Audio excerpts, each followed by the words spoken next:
El presidente de la Junta de Extremadura, Guillermo Fernández Vara, ha participado en el acto de toma de posesión de Ramón Jáuregui como miembro de la Academia Europea Iberoamericana de Yuste en la Sala de Banderas de la presidencia de la Junta de Extremadura.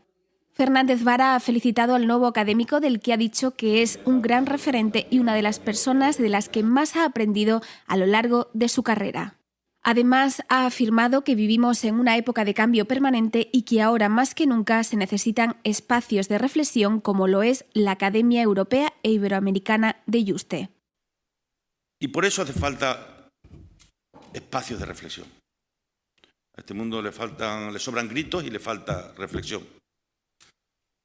Por eso la Academia Europea de Yuste e Iberoamericana es un magnífico instrumento de reflexión colectiva. Por eso nos sentimos tan orgullosos de teneros y por eso creemos que desde aquí tenemos que marcar nuestra opinión, nuestro discurso, nuestro relato sobre la realidad de una Europa que no pasa precisamente por uno de sus mejores momentos, ¿no?